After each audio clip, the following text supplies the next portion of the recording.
Hello everyone, welcome back to knowledge for future study channel. इस video में हम steel design के 20 important questions discuss करेंगे। अगर आप चैनल पर नए हो तो चैनल को सब्सक्राइब जरूर कर दें, बेल आइकन को ज़रूर दबाएं।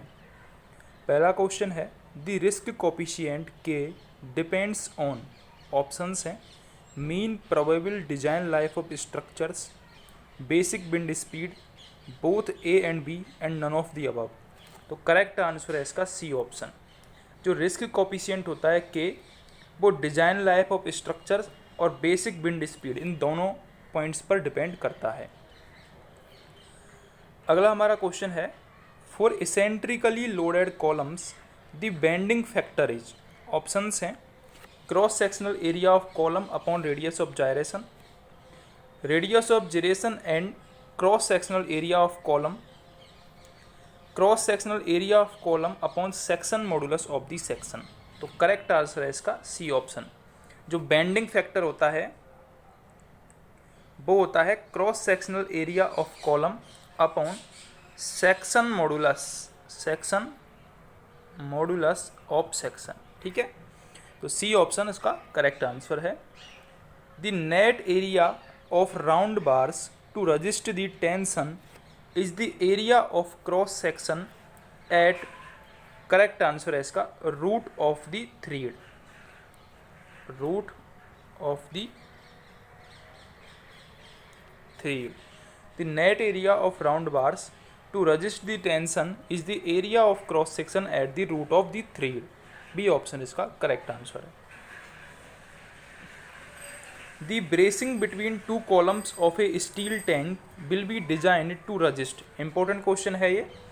हमसे पूछा है कि हम ब्रेसिंग डिजाइन क्यों करते हैं।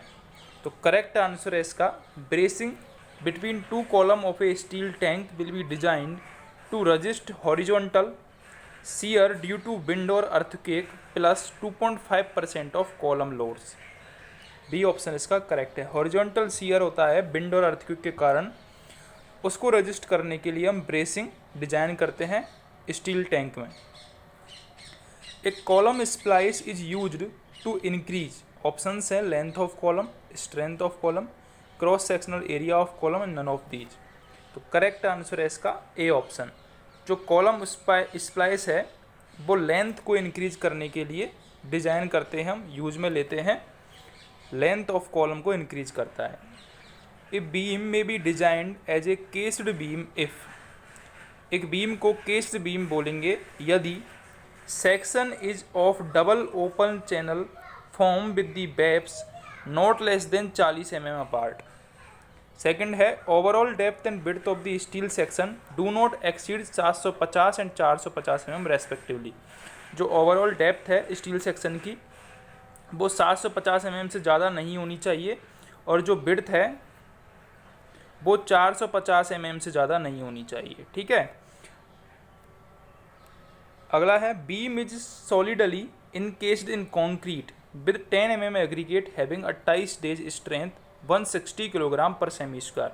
तो ये तीनों पॉइंट्स ही हमको चाहिए होते हैं केस्ड बीम को डिजाइन करने के लिए। ठीक है, the bracing provided in the plane of end post is called, end post के प्लेन में जो ब्रेसिंग प्रोवाइड करवाते हैं हम वो करवाते हैं हम portal bracing. Portal bracing is provided in the plane of end post. In a built up beam actual bending compressive stress FBC is given by when y1 is the distance of the edge of the beam from neutral axis. तो correct answer है इसका FBC bending compressive stress is equal to M upon IXS into by. ये formula वही होता है bending formula, जो कि ऐसे होता है F upon by is equal to M upon I। ठीक है, तो उसी को लिख रखा है ये FBC बेंडिंग कंप्रेसिव स्ट्रेस बराबर M upon IXS into by 1। If the thickness of structural member is small as compare to its length and width it is classified as, यदि स्ट्रक्चरल मेंबर की जो थिकनेस है वो कम है width और length की तुलना में, तो हम उसको बोलेंगे टू डायमेंशनल। ठीक है, सेकंड ऑप्शन करेक्ट हो जाएगा। यदि थिकनेस कम है स्ट्रक्चर की लेंथ और विड्थ की तुलना में। The statistical method of plastic analysis satisfies, plastic analysis का जो स्टैटिकल मेथड है वो इक्विलिब्रियम और प्लास्टिक मूवमेंट कंडीशंस दोनों को सेटिस्फाई करता है। Equilibrium and plastic movement condition in दोनों को सेटिस्फाई करता है statistical method of plastic analysis.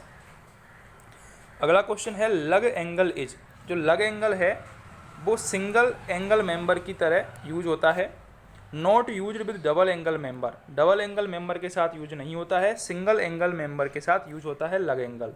Used with channel member, और चैनल के साथ यूज होता है। ठीक है, तो ये तीनों ही ऑप्शन इसके करेक्ट हैं लग एंगल के बारे में। Compression members composed of two channels back to back and separated by a small distance are connected together by riveting so that the minimum slenderness ratio of each member between the connection does not exceed, correct answer है 40। जो minimum slenderness ratio है connections के बीच का वो 40 से ज़्यादा नहीं होना चाहिए जब कंप्रेशन मेंबर के जो चैनल्स हैं वो बैक टू बैक जुड़े हुए हो और एक स्मॉल डिस्टेंस से सेपरेटेड हो। ठीक है, रिवेटिंग के द्वारा वो जुड़े हुए हो तो।